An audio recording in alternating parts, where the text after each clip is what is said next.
Welcome back to Only Talk Sports. We talk sports every single day, or at least we try to. I'm Rush Jeffrey. Subscribe to the channel if you like sports content. Hit that notification bell so you never miss our video.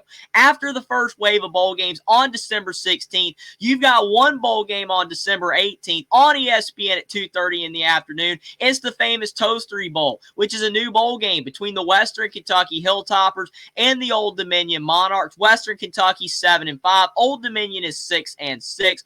Both teams had a fairly solid year. I think some people thought Western Kentucky might do a little bit better with the return of quarterback Austin Reed, but they had some struggles. Their defense wasn't the best, and their offense might not have been as explosive as it's been in years past, but overall, they still had a good season. Tyson Helton has done a good job as the Western Kentucky head coach for the most part, and over on the Old Dominion side, Ricky Rahne, he has improved the Old Dominion Monarchs program over the years and gotten into a bowl game this year, something Old Dominion has not done very often because they haven't been in the FBS for that much longer than a decade, so that's an impressive accomplishment there. But looking at the opt-outs, and there's a ton of them for both teams. As you can see, Old Dominion is favored by 2.5. The odds makers are in favor of the Monarchs, and part of the reason is because Western Kentucky has a ton of players in the portal. You look at Caden Veltkamp, their backup quarterbacks in the portal. They got a lot of defensive players in the portal as well. A few corners, a linebacker, a defensive back, and they got a few offensive linemen. That's not going to help at all whatsoever. Some of those players were important to the team.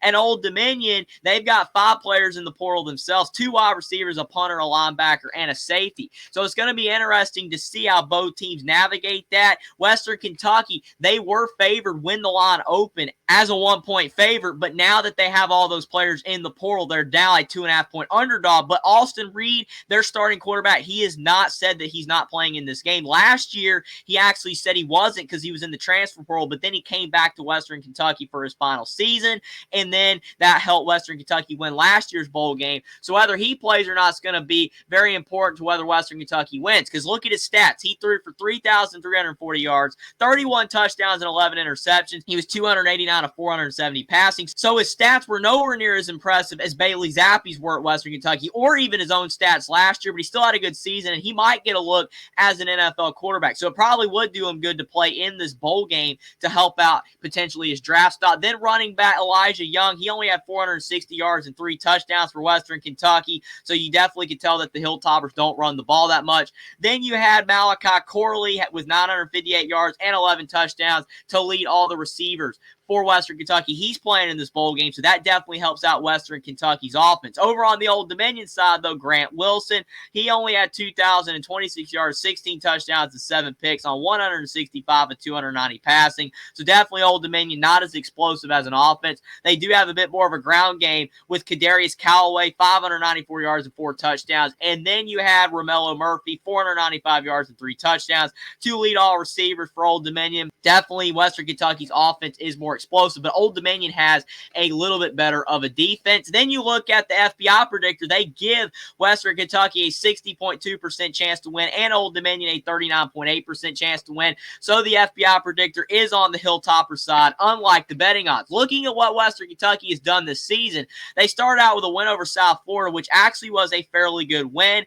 because South Florida had a pretty solid year. They actually made a bowl game, but then they lost to Ohio State after they won their gimme game. Ohio State had a great season. Western Kentucky was not competitive at all. Then they lost to Troy by 3 on the road. That was not a bad loss because Troy had a good year. Then they beat Middle Tennessee State and Louisiana Tech, but then they lost to Jacksonville State and Liberty. Both of those teams had good years. Then they beat UTEP. That was a pretty decent win. Then they lost to New Mexico State, who ended up having a good year. Then they beat Sam Houston State and Florida International to end the year. So you definitely could tell Western Kentucky beat all the teams they were better than and lost to all the teams that were better than them. So that's how they ended up with that 7-5 record. Still not too bad of a season. Then on the Old Dominion side, they started out with a loss to Virginia Tech, which is crazy because Old Dominion has beat Virginia Tech a couple of times in the last few years, but they couldn't get it done this season. Then they beat Louisiana Lafayette. That was a decent win. Then they lost to Wake. They were actually leading in that game, but then they fell short in the fourth quarter. Wake Forest did not make a bowl game, so that would have definitely made Old Dominion look better with the win. Then they lost to Marshall after they won a game against an FCS opponent. Marshall struggled this year, but they were able to turn their season around a bit toward the end, but Old Dominion losing to them, not the greatest loss. Then they beat Southern Miss and App State. App State made a bowl game, so that was a good win, but then they lost to James Madison in a heartbreaking fashion.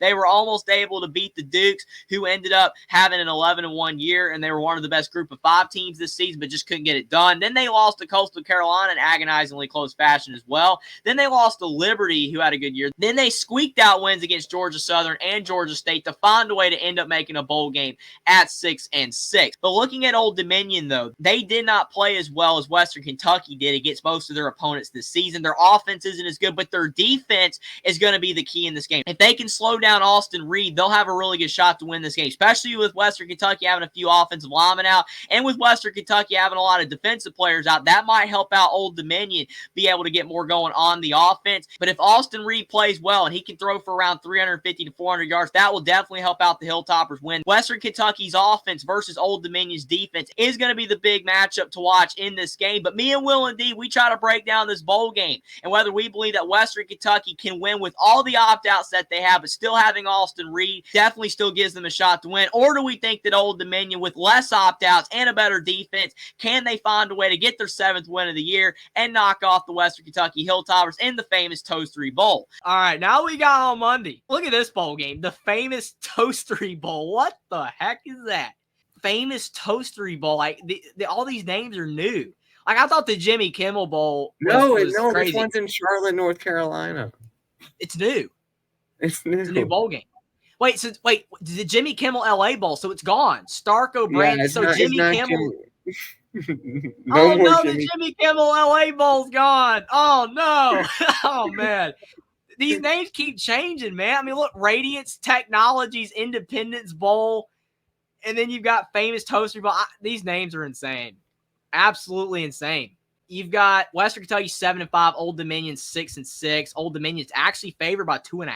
The odds makers know something because they're saying that Old Dominion's favored, I guess because of all the opt-outs. Yeah, and Sunbelt's better than CUSA. I'm going to go with Western Kentucky. I'll go 35-31 Hilltoppers. All right, I'm going to pick Old Dominion in this one. I think also it's closer to Old Dominion. I mean, that can't be that far of a drive from Charlotte from Norfolk. So I'm going to go with the Monarchs to win. I'll go 31-28 over the Hilltoppers. Subscribe to the channel if you like sports content. Like this video down below. Comment down below whether you think that Western Kentucky or Old Dominion will win this bowl game and why, and what you think about me and WillND's pick for the Famous Toastery Bowl. Follow me on Twitter as well. Link is in the description, and I'll see you next time.